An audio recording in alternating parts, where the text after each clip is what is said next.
Auditeurs, auditrices de Studio Kalangu, fidèles téléspectateurs et téléspectatrices, bonsoir.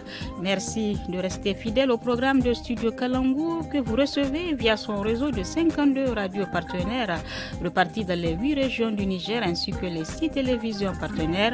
Vidange des fosses septiques à Niamey et transformation des bouts de vidange, c'est le thème du forum de ce jour. Selon le rapport 2019 du ministère de l'Hydraulique, de l'assainissement, 80,6% de la population n'a pas accès aux services d'assainissement adaptés. À Niamey, comme dans plusieurs autres villes, les spécialistes de l'assainissement recommandent de procéder à une vidange des fosses septiques afin d'éviter qu'elles ne débordent ou que les bouchons ne se forment dans les canalisations. Ainsi, pour améliorer les conditions de vie, d'hygiène et d'assainissement de la ville, une station de traitement de bouts de vidange a été mise en service en janvier 2019 à Niamey. Alors, comment se fait la vidange des fosses septiques et quelles sont les normes à respecter? Comment se fait le dépotage des bouts de vidange? Quelles sont les règles d'hygiène à respecter pour vidanger une fosse septique? C'est à ces grandes interrogations et à bien d'autres que nous tenterons de trouver réponse dans ce studio avec nos invités présents. Il s'agit de M. Abdelrahim Mohamedou, il est le chef service hygiène et assainissement de l'arrondissement communal Niamey-4. Bonsoir. Bonsoir. Nous recevons également M. Mohamedou Alzouma Bourema, il est secrétaire général du groupement d'intérêt économique Birigin Taki. La prononciation, elle n'est pas garantie. Bonsoir. Bonsoir. Non, c'est bon, c'est groupement d'intérêt économique Birigitaki. Birigitaki, oui. Merci d'être là. Monsieur Boubé Djero, il est le chargé de communication à l'association des acteurs de la filière bout de vidange. Bonsoir à vous. Bonsoir à vous aussi. Et Abdelnasser Momouni, qui représente le réseau des journalistes pour l'eau, l'hygiène et l'assainissement du Niger. Bonsoir. Bonsoir. Et merci vraiment d'être venu à la présentation. C'est Nafis Adam Sirfo.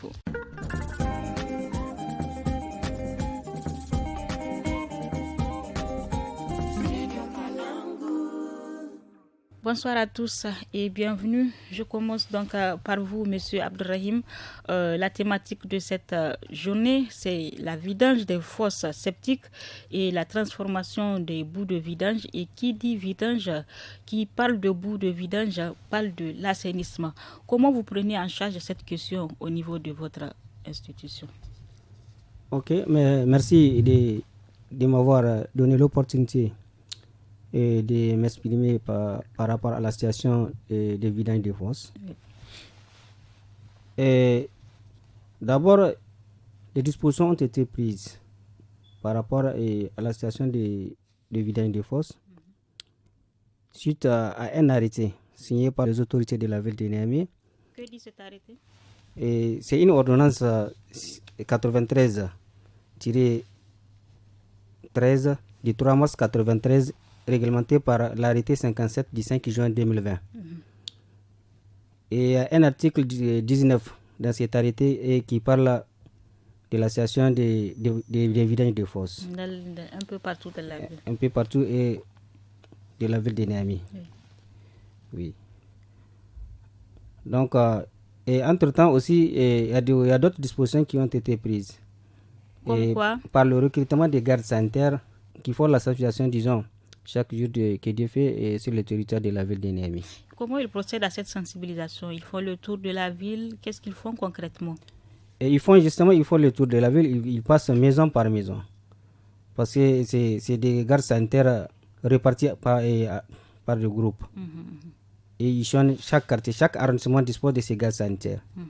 Et chaque arrondissement fait un programme par quartier aussi. Effectivement. Donc vraiment cette question elle est prise en charge au niveau de votre arrondissement, pas que votre arrondissement, tous les arrondissements de la ville de Niamey. Non, la question est prise en charge sur tous les territoires de la ville de Niamey. Et à la date d'aujourd'hui, comment se présente la situation? Comment vous voyez? Est-ce qu'il y a une évolution? La population adhère vraiment? À la date d'aujourd'hui, vraiment la population adhère. Il y a une nette amélioration par rapport vraiment au vidange des fosses. Parce que suite aux sensibilisations, suite aux sanctions, que nous menons envers la situation et vraiment la situation est en train d'évoluer. Justement, nous allons en venir aux sanctions. Donc, avant de poursuivre, je viens vers vous, Monsieur Mahamadou Alzouma. Je rappelle que vous êtes le secrétaire général du groupement IGE Brignintarki. Parlant de fosses, de vidange de fosses, qu'est-ce qu'on entend même par vidange des fosses septiques? Expliquez-nous.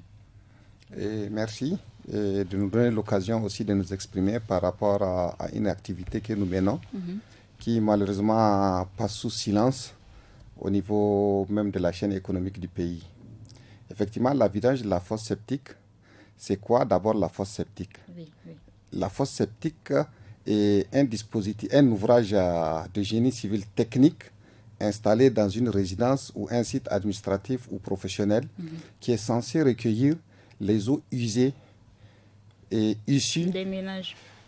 Bon, pas des ménages seulement, issues de l'activité sur le site. Okay.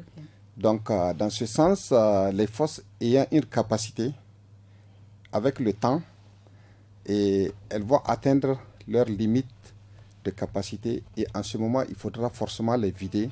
Et quelle est cette capacité d'ailleurs? Bon, la capacité d'une fosse, ça dépend. Oui. Ça dépend du site, en réalité. Et ça dépend aussi du ménage. C'est-à-dire, quand vous construisez une maison, maintenant, en fonction de la taille de la maison, vous pouvez dimensionner votre fosse. Mais généralement, il y a des dimensions standards qui sont là, mais flexibles. Oui. Et il y a des maisons, surtout dans les quartiers traditionnels, les gens n'ont même plus la possibilité de faire ces fosses selon ces normes et ces dimensions standards, parce que ce n'était pas prévu. Donc la fosse, en réalité, elle s'impose. Oui. D'où la vider à un moment donné aussi s'impose. Sinon, les eaux qui sont dans la fosse, quand elle va déborder, vont se retrouver dans votre environnement vital. Mais est-ce qu'il y a quelle est la fréquence à respecter pour vider vraiment la fosse? Non, la fosse, elle a d'abord une capacité qui est fixe. Oui. Cette capacité est déterminée à la construction de l'ouvrage. Mais maintenant, la fréquence dépendra de la quantité d'eau usée produite sur le site. Mais justement, est-ce qu'il y a des facteurs qui expliquent, ou bien des facteurs qui expliquent que la fosse, qui vous font comprendre que la fosse elle est pleine? Oui, c'est ça, Oui. les désagréments. Oui. C'est-à-dire, vous avez de l'eau usée qui peut déborder, qui va couler dans votre cour. Maintenant, à l'intérieur même de vos douches, quand vous allez vous mettre sous la douche, vous risquerez de vous retrouver les pieds dans de l'eau, parce que ça va stagner avant de partir. D'accord. Dans le WC, pareil, quand vous chassez, ça va déborder d'abord, et après ça va descendre doucement. Nous allons revenir vers vous. Alors, Monsieur Boubé Jubo, vous êtes le chargé de communication de l'association des acteurs de la filière boue de vidange. Dites-nous, qu'est-ce qui est fait au niveau d'abord de votre association? Ok, merci de me donner la parole. Notre association est vraiment mise en place pour amener sa contribution aux ménages et puis aux vidangeurs. Et quelles sont vos activités concrètement?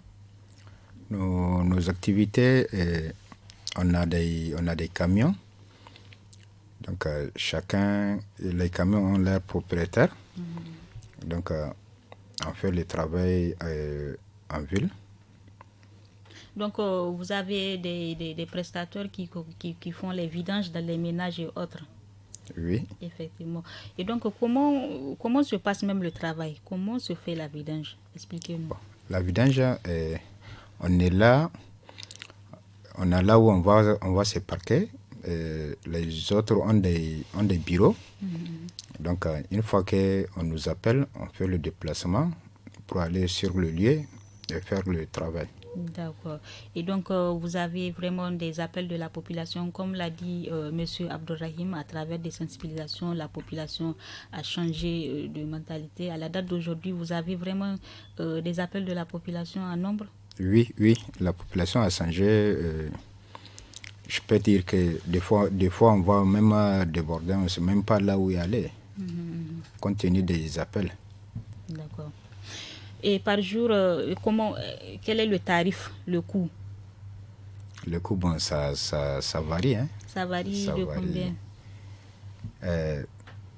Des fois, on prend les fosses à 30 000, 25 000. Et les fosses, ça diffère? Bon, on ne compte pas avec les fosses, mais avec la quantité. D'accord. La quantité, c'est-à-dire, ça peut aller jusqu'à combien? Bon, il y a des camions qui ont des 8 mètres cubes, 9 mètres cubes, 10 mètres cubes, et il y a jusqu'à 14 mètres cubes. Et puis, vous intervenez dans toute la ville de Niamey? Oui. Ok. Donc, je viens vers vous, M. Abdel Nasser. Vous représentez le réseau des journalistes pour l'eau, l'hygiène et l'assainissement. La vidange des fosses, on sait que c'est une question de l'assainissement ici au Niger. Vous, au niveau de votre réseau, comment vous abordez ces questions? Je pense que pour nous, en tant que réseau des journalistes pour l'eau, l'hygiène et l'assainissement, cette question de vidange fait partie de nos axes stratégiques dans le plaidoyer et la communication. C'est-à-dire qu'il s'agit non seulement de sensibiliser les communautés pour qu'elles arrêtent de faire recours au système de vidange anarchique, mais plutôt consulter les professionnels, mais aussi veiller à ce que ces professionnels-là de la vidange aussi respectent les normes d'hygiène et d'assainissement. Parce qu'il ne suffit pas de vidanger une fosse, mais quand vous prenez cette eau en tant que vidangère, où est-ce que vous allez la déverser? Et là où vous allez la déverser, quel sera son impact environnemental? Donc c'est vraiment autour de toutes ces questions que nous intervenons en tant que réseau, franchement, pour créer toute une chaîne de valeur autour de cette question-là de vidange. Parce que la vidange, il faut aussi la voir comme un business, c'est-à-dire avec des acteurs à tous les niveaux, au niveau du ménage ou bien du service, au niveau de celui qui va vidanger, mais aussi au niveau de la structure qui est censée accueillir ces bouts de vidange et de la chaîne de valorisation qui va en suivre. Et il y a également des activités que nous menons au niveau de la formation des médias, des journalistes, pour qu'ils se spécialisent là dans ces secteurs, afin aussi qu'ils puissent accompagner les acteurs. Globalement, pour ne pas monopoliser la parole, c'est l'essentiel vraiment de ce que nous faisons par rapport au bout de vidange. Votre intervention me ramène à une question que je devrais vous poser, Monsieur Boubé. Donc, les bouts de vidange, où vont les bouts de vidange que vous récoltez? À la station de traitement de Koubia. À la station de traitement, oui, c'est une question que nous allons aborder. Et donc, avant même la création de cette station, où est-ce que vous amenez ces bouts de vidange? Bon, on a des carrières, les grandes, comment dirais-je, carrières, c'est là-bas qu'on amène les bouts de vidange, un peu partout à Niamey. Comme exemple Koubia, Hansi Sarey, comment dirais-je, à la commune 4, c'est un peu partout à Niamey. Donc c'est un ouf de soulagement pour nous, parce qu'on ne peut rien faire. C'est juste de débrouiller pour pouvoir avoir là où déverser et puis après retourner. Parce que sans nous, il n'y a pas de vie. Et là-bas, le dépotage, je ne sais pas, à combien vous le faites? Non, on ne paye pas. C'est gratuit. Non, c'est gratuit. D'accord. Monsieur Abdelrahim, je rappelle que vous êtes le chef service hygiène et assainissement à l'arrondissement communal 4. Les bouts de vidange, selon Monsieur Boubé, qui est de la filière bouts de vidange, elles vont au niveau de la station de traitement. Comment vous vous assurez que vraiment toutes les bouts de vidange qui sont récoltés vont à cette station? Bon, moi je dirais le contraire par rapport à ce qu'il vient de dire. Parce que personnellement, moi j'ai pris des vidangères, sinon plusieurs, parce que je ne sais pas combien je peux vous dire. Sinon j'ai pris plusieurs au niveau de la ceinture verte. Au niveau de la ceinture, oui, qui déverse vraiment. C'est illégal. C'est de l'informel, c'est illégal. C'est strictement interdit. Parce que dès qu'on les prenne vraiment, et surtout même il y a la brigade eau et forêt qui circule à l'intérieur de cette ceinture verte. Et quelles sont les sanctions prévues dans ce genre de situation? Bon, par rapport à leur cas, c'est des situations qui se gèrent directement au niveau du service environnement. Oui. Et comment vous vous assurez, qu'est-ce qui est prévu pour vraiment vous assurer que toutes ces boues vont au niveau de cette station? Et la station de Koubia? Oui. Bon, il y a ceux qui partent là-bas, honnêtement, il y a ceux qui ne partent pas. Oui. Oui. Oui, vous voulez dire? Non, je confirme, je voulais préciser que ce ne sont pas tous les vidangeurs qui partent à la station. Et moi, j'étais étonné quand le chargé de la communication m'a dit que le dépotage c'est gratuit, alors que moi je me rappelle lorsque la station a été ouverte, il y avait une taxe de dépotage de 2000 francs qui avait suscité beaucoup de tiraillements. Donc nous avons à la station. Ah non, avant la station. Avant la station, voilà. Donc nous avons monsieur Mohamed Alzouma, donc il aura à nous expliquer cela. Donc comme je vous le disais, en 2019, il y avait cette station qui avait été créée, cette station de traitement des boues de vidange. Vous pouvez nous donner un peu un aperçu? En fait, avant de venir sur la station même, et je vais vous rappeler que nous sommes aussi des vidangeurs. Effectivement. Et que notre GIE est constitué par uniquement des vidangeurs. Donc, dans ce sens, effectivement, je vais compléter un peu le chargé de communication de l'association, et dont je suis membre aussi. Et effectivement, avant la création de cette station de Koubia, c'était de l'anarchie. Il n'y avait aucun dispositif technique pour recevoir ces bouts de vidange. C'était déversé un peu partout. C'était sauvage. Il fallait juste trouver un site toléré, parce que c'est comme ça que je vais l'appeler, un site toléré. On déverse, on s'en va. Maintenant, avec l'appui de la Banque mondiale, il y a eu une station qui a été créée. Mais seulement, cette station, d'abord, par rapport à sa capacité, elle a une capacité de réception de 400 mètres cubes jour. Et selon les techniciens, ça correspond en fait aux quantités d'eau produites par à peu près 400 000 ménages. Donc cette station ne peut pas recevoir toutes les quantités d'eau usée générées journalièrement à Niamey. C'est-à-dire, et pour répondre au souci de l'administrateur, la seule station qu'il a aujourd'hui à Niamey ne peut pas recevoir toutes les eaux de Niamey. D'accord. Donc, forcé, une partie de ces eaux va se retrouver encore dans le circuit traditionnel qui existait avant. Donc, M. Abdelrahim, quelle alternative si M. Comment dirais-je, Mahamadou avance que cette station à elle seule ne peut pas contenir toute... quelle alternative? Qu'est-ce que vous prévoyez? Oui, justement, et par rapport à cette situation, les dispositions ont été prises. Ils sont au courant parce qu'on a fait beaucoup d'études avec eux et le ministère a même déjà, j'espère qu'il a déjà même fini ses études par rapport aux nouvelles bouts de vidange qui sont là en train d'être créées. De nouvelles stations? Oui. Sont en cours de création? Justement. Et oui, justement, il y a le projet. Et il y a le projet ambitieux d'équiper chaque commune de Niamey d'une station. Ça, nous-mêmes, en tant que vidangeurs, nous l'avons suggéré et on a eu une bonne oreille qui nous a écoutés. Donc, en attendant la création de ces nouvelles stations, M. Abdelrahim, ces vidangeurs peuvent continuer de déverser un peu partout. Si cette station ne peut pas... Ils continuent à le faire de la formelle. Oui. Il continue à le faire. Moi, je voulais juste clarifier, c'est-à-dire clarifier un point assez inquiétant. Parce que nous, en tant que réseau des journalistes, au cours des 3 premiers mois de la création de la station, nous avons vraiment fait des enquêtes, des recherches, nous avons eu à produire des articles. Et dans nos recherches, il s'est avéré que pendant le début de l'exploitation de la station, il y avait une taxe que les vidangeurs devaient déposer pour dépoter dans la station, qu'on appelle taxe de dépotage de 2000 francs CFA, et qui faisait la discorde. Parce que certains vidangeurs refusaient de verser cette taxe-là et continuaient, c'est-à-dire de vidanger de manière anarchique. Je voudrais demander à ces messieurs-là qui sont... c'est-à-dire d'intervenir par rapport à ça. Est-ce que par rapport à cette situation-là, il y a eu une évolution ou bien toujours on n'est pas d'accord par rapport à cette taxe-là de dépotage? Vous avez la parole, monsieur. Bon, nous, en tant que gérant de la station de traitement des bouts de vidange, effectivement, notre rôle, d'abord, on exploite cette station à travers un contrat avec la ville de Niamey. Et dans le cadre de ce contrat, nous sommes censés récupérer cette taxe de dépotage et faire fonctionner la station.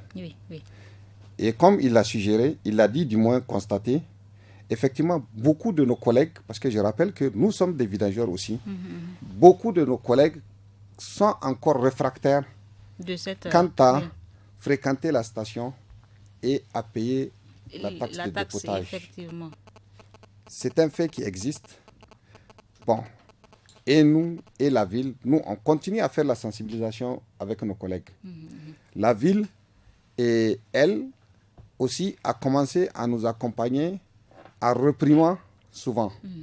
Quand je vous dis qu'aujourd'hui, nous sommes confrontés à un sérieux problème, c'est même aux alentours de la station que certains de nos collègues continuent à déverser. L'impact environnemental même. On s'est beaucoup plaint au niveau de la ville. La ville a fait des tentatives. Il y a même eu des gardes sanitaires qui sont positionnés là-bas. Mais on ne comprend toujours pas, malgré leur présence. C'est dû à nos mentalités. Malgré leur présence, les gens continuent à aller. Dernièrement, on a eu une initiative parce que l'accès où les gens déversent, il s'est avéré que ce n'est pas toutes les qualités d'eau que la station récupère. Par exemple, les eaux qui viennent des centres hospitaliers ou de certains sites industriels ne sont pas acceptées de la station pour qu'elle n'ait pas un impact polluant sur la boue. Donc, ces eaux sont rejetées à côté de la station dans un ravin. Et justement, parlez-nous du travail qui est fait dans cette station. Oui. La boue transformée, elle devient quoi? Bon, avant qu'on arrive à la boue d'abord, on parle de l'environnement de la station. Donc, aujourd'hui, l'accès à ce point de dépotage des eaux non acceptées par la station était à l'air libre. Et beaucoup de nos collègues profitent de cet espace-là pour aller déverser et contourner la taxe à l'intérieur de la station. Dernièrement, sur entente avec la ville de Niamey, l'accès a été clôturé et annexé à la station. Donc, tu ne peux pas avoir accès sans passer par la station. Néanmoins, les gens ont frayé encore une autre voie. Malheureusement. Oui. Et ils continuent à déverser. Et là, c'est phénoménal. Maintenant, le fonctionnement de la station, l'aspect technique, en fait, la station est censée récupérer les eaux usées. De et ces pas eaux toutes usées. Les eaux usées. Non, pas toutes les eaux usées, puisque l'objectif, c'est de récupérer la boue et de la valoriser. Donc, c'est pour ça qu'il faut éviter que certains types d'eau viennent contaminer la boue. Donc, quand les camions de vidange viennent, ils déversent dans des bassins. On laisse l'eau sédimenter et après, la boue est récupérée. Maintenant, quand la boue est récupérée, elle est séchée. Le reste de l'eau continue dans des bassins de traitement phytosanitaire. C'est-à-dire c'est un traitement qui n'est pas à base de produits chimiques, mais à base d'un procédé phyto. C'est-à-dire c'est des plantes que vous introduisez, qui sont plantées dans les bassins. Et quand l'eau stagne dans ces plantes pendant un bout de temps, elles ont la capacité d'absorber le maximum de bactéries dedans. Et après le processus, ces eaux sont rejetées pour le moment. Maintenant, la boue séchée, elle est censée aller dans une filière de valorisation. C'est à quelle filière, par exemple? Il y a beaucoup de filières. Mais la plus simple, c'est la filière agricole. Et donc, de la création de cette station de 2019 à la date d'aujourd'hui, est-ce que vous êtes déjà à la phase de transformation? On n'est pas à la phase de transformation pour des blocages techniques entre nous et le partenaire. Donc, on n'a pas pu évoluer à cette phase, mais les boues sont stockées. Nous continuons à les analyser et nous sommes arrivés quand même à un niveau où, bactériologiquement, ces boues sont homogénéisées. On peut les utiliser pour l'agriculture. On a fait des analyses et plein. Maintenant, il suffit juste de les conditionner, amener les équipements complémentaires et la valorisation commence. Donc, Abdelrahim, vous êtes le chef service hygiène et assainissement de la commune 4. Quel appui donc vous apportez à ces genres d'initiatives? Parce que c'est vraiment des initiatives à saluer. Merci. Et par rapport à l'appui, déjà, il a même confirmé que nous avons déployé une équipe spéciale sur ces sites pour pouvoir vraiment contrôler et vraiment amener les gens à déverser sur le site approprié. Et en même temps sensibiliser ces vidangeurs. Nous avons voulu passer par la voie pacifique. Mais toujours est-il comme vraiment il y a des résidus, nous sommes là en train de réfléchir les sanctions vraiment qu'on doit prendre par rapport à cette situation. Donc, si on comprend, à la date d'aujourd'hui, aucune sanction n'a été appliquée sur cette... Non, pour le moment, non. D'accord. Oui. Monsieur Boubé, vous êtes de la filière boue de vidange. Les vidangeurs, on sait qu'ils sont un peu partout dans la ville de Niamey. Ils pénètrent leur travail. Comme vous l'avez expliqué, ce n'est pas du tout facile. Quels sont les risques auxquels ils sont exposés, si on peut le dire? Bon, les risques sont vraiment nombreux, mais je sais qu'on peut être contaminé si tu n'es pas protégé lors de la vidange. Et il y a aussi, comment dirais-je, les vidanges sauvages que le chef vient de dire. Et là aussi, parce que c'est des voisins.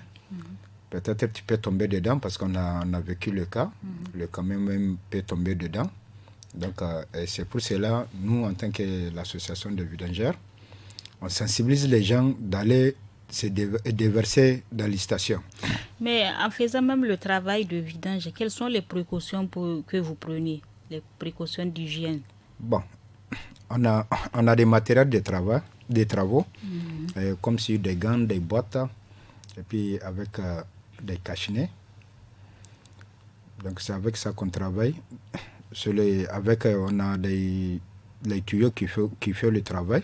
Donc juste, nous, on va faire la communication seulement des tuyaux et puis on met le tuyau dans le trou et puis d'accord. C'est la machine qui tire. Ok, Monsieur Abdullah Nasser, donc vous voyez les vidangeurs là, ils sont en contact direct avec la boue. Le respect de l'hygiène n'est pas totalement garanti. Selon vous, quelles sont les règles d'hygiène qu'ils doivent respecter vraiment dans ce travail pour minimiser le risque?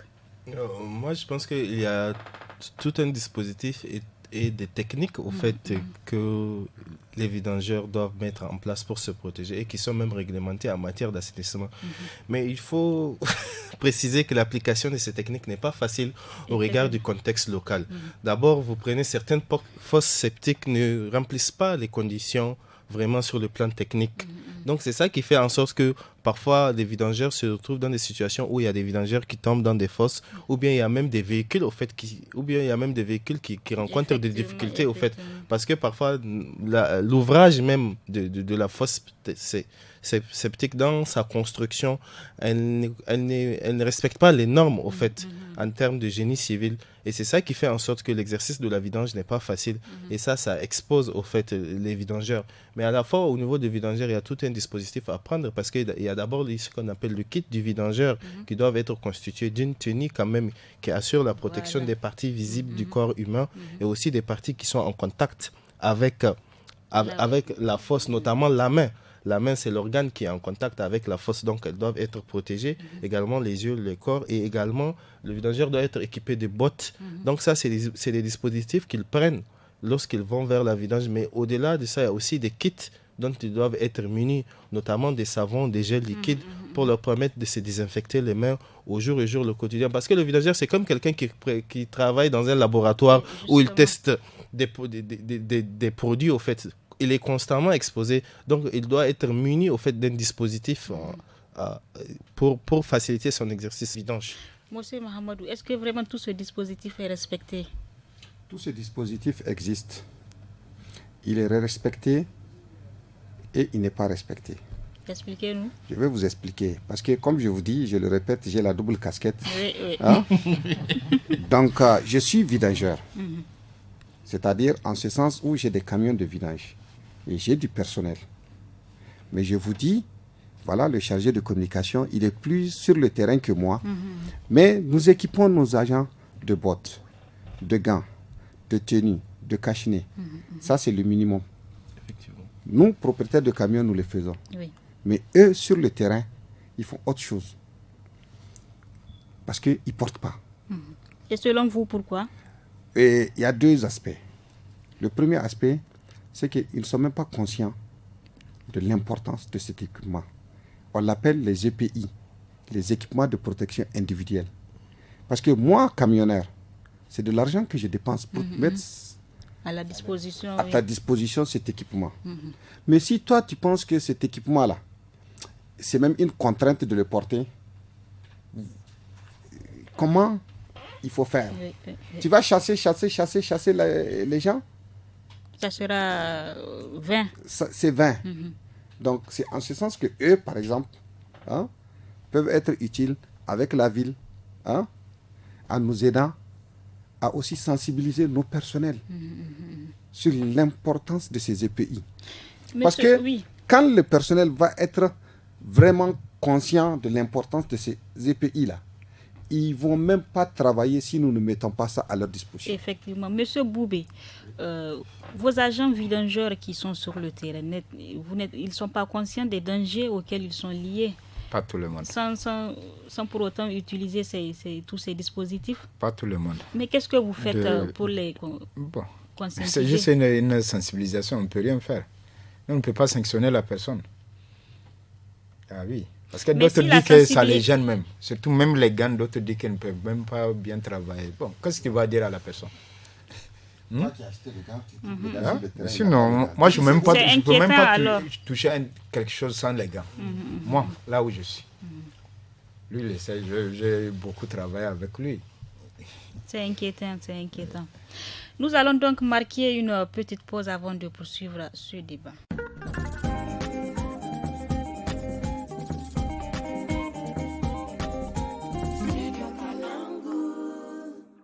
Depuis un certain temps, l'on constate également qu'il y a des jeunes qui s'adonnent à une autre forme de vidange.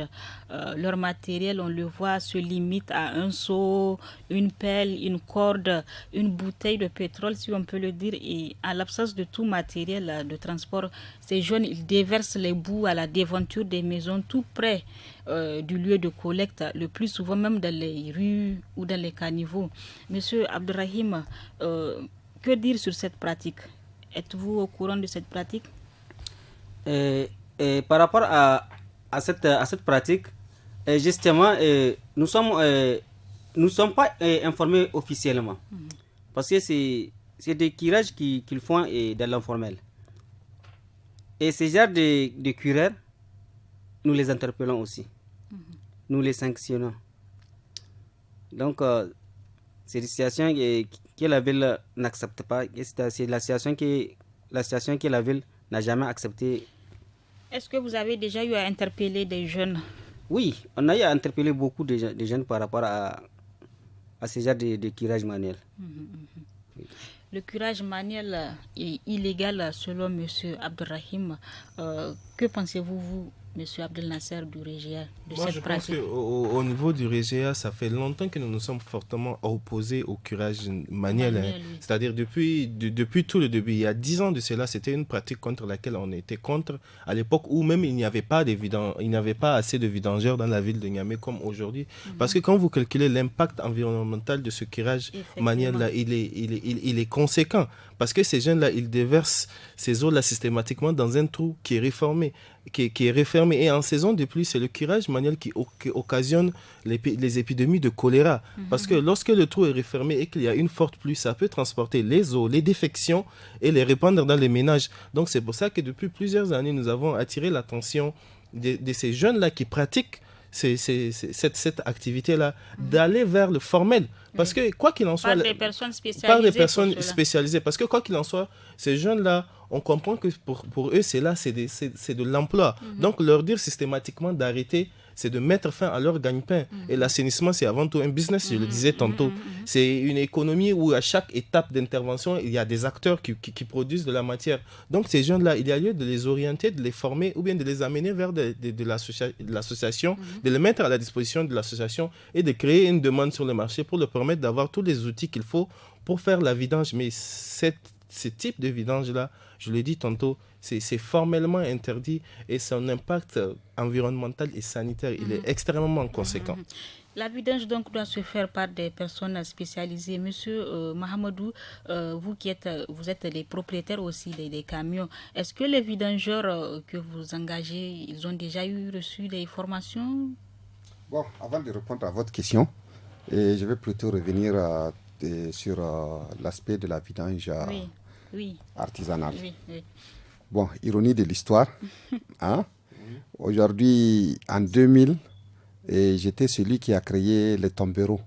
Tombero, c'est-à-dire? C'est-à-dire, c'est une petite charrette avec le tonneau couché horizontalement qui permettait de faire la vidange sauvage. Mais en ce moment, moi, j'avais juste... Les gens faisaient dans le seau. Et moi, quand j'étais revenu de l'université, j'ai dit non, on peut faire un petit dispositif où le gars peut pousser pour arriver au prochain caniveau. Et ça a fait même une bagarre d'abord avec eux. Justement, ils ont dit que c'est illégal. Ils ont dit que c'est illégal. Oui. Et je leur ai dit oui, c'est illégal. Mais entre-temps, quelle option on offre aux ménages? On ne règle pas le problème, mais on le déplace. Et à ce jour encore, les mêmes réalités sont là. C'est vrai, moi j'ai évolué au camion et tout, mais le dispositif a été récupéré par d'autres. Ils le font. Aujourd'hui, ils le font pourquoi? Les problèmes, comme je disais tout à l'heure, l'assainissement a des pratiques culturelles, hein, et il y a les obligations techniques.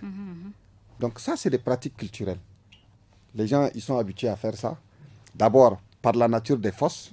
Ce n'est pas des fosses septiques dans ces ménages, c'est des regards et des puisards. Donc, un puisard, il est de petite capacité. Donc, le propriétaire de ce puisard-là, il ne voit pas l'intérêt de faire venir un camion vidangeur qui va venir juste pour tirer 1000 litres. Effectivement, hein? Effectivement. Et nous, quand on vient avec un camion, on vous facture la capacité du camion. Alors, est-ce que le ménage, avec le niveau de vie qu'on connaît, peut s'offrir le camion dans un puisard?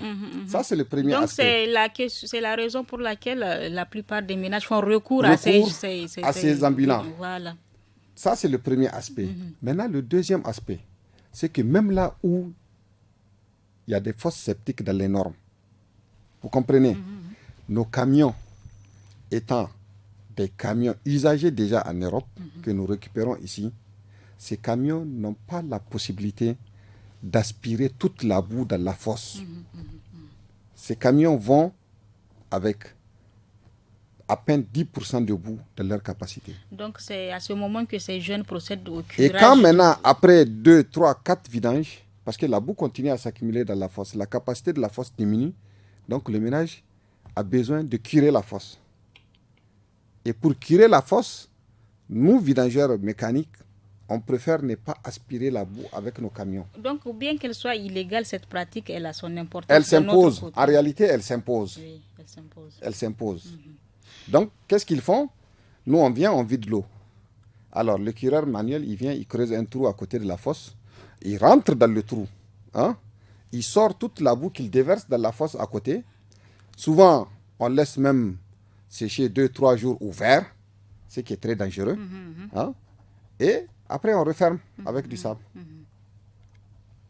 Donc, le problème n'est pas réglé, mais il est au moins déplacé.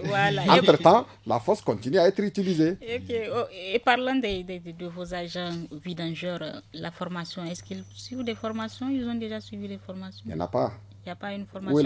Où est le cadre pour les former? Mais quand même, au niveau de l'association, il y a un minimum que vous leur offrez. Il y a un minimum que vous leur offrez? Au niveau de l'association, c'est vrai, je suis membre de l'association, donc je parle sous couvert de lui, même si je ne représente pas l'association ici.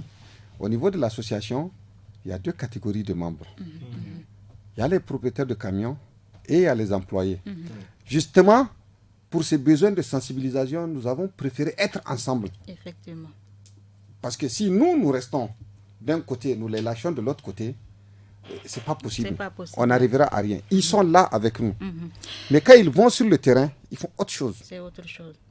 Alors, Monsieur Abdelrahim, comme tout travail, on sait que ces vidangeurs rencontrent même des difficultés sur leur lieu de travail. Quels conseils avez-vous à leur donner? Et quels conseils pour la population même? Bon, moi, ce que je vais essayer de leur proposer par rapport à la situation, c'est de collaborer avec la ville de Niamey, tout en exprimant peut-être un besoin des agents et censés faire la sensibilisation. Là, vraiment, à tout moment que vous avez besoin vraiment de notre service, nous, on peut essayer vraiment de venir les accompagner à tout moment. Monsieur Boubé, quel appel à ces vidangeurs pour respecter les règles d'hygiène dans leur travail? Bon, vraiment, on a intérêt parce que c'est pour nous protéger. Et donc, pour les vidangeurs manuels, ils n'ont pas le choix et on ne peut même pas les arrêter parce qu'il y a même des endroits où les camions ne peuvent même pas rentrer. Ah oui. On n'a pas de voie pour arriver à faire notre travail, donc il faut eux.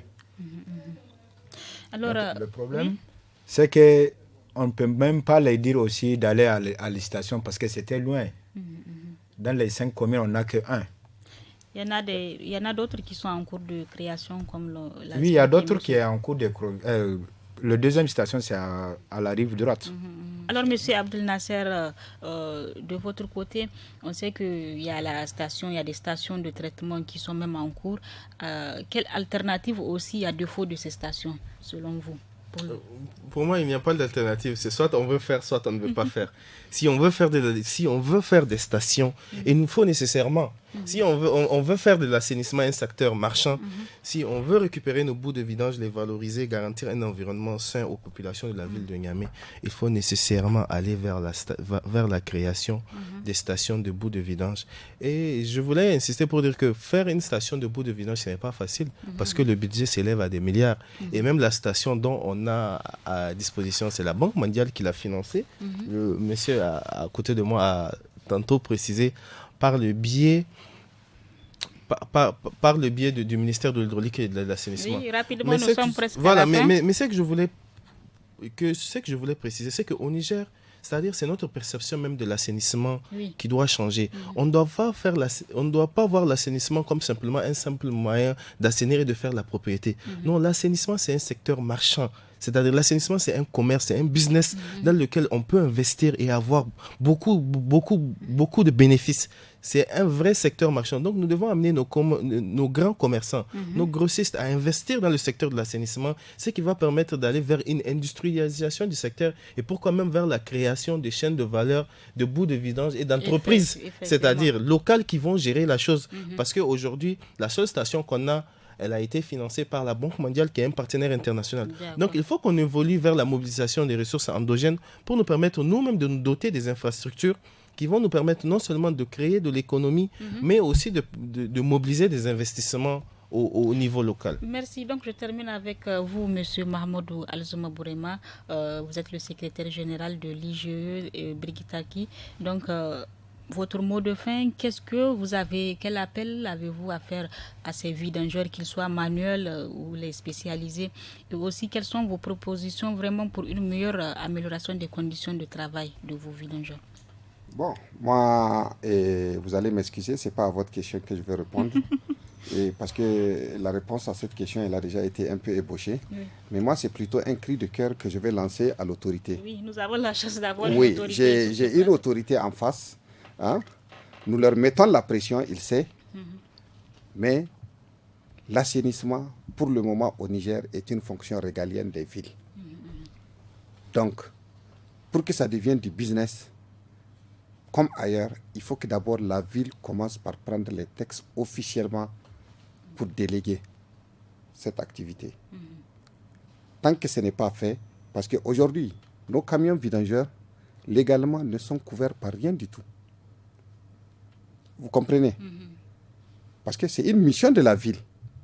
Et il faut que la ville délègue à travers, par exemple, un mécanisme de licence, de reconnaissance. Aujourd'hui, nos entreprises évoluent dans l'assainissement, mais nous évoluons comme des entreprises classiques. On espère donc que ce cri de cœur sera vraiment entendu par le biais de notre autorité. Par rapport à la station aussi. Oui, par rapport à la station. Par rapport à la station aussi, il faut que la ville s'assume. Oui, c'est un cadre contractuel. Tant que la ville n'assume pas sa partie, les stations ne peuvent pas être viables, même si on nous les construit gratuitement.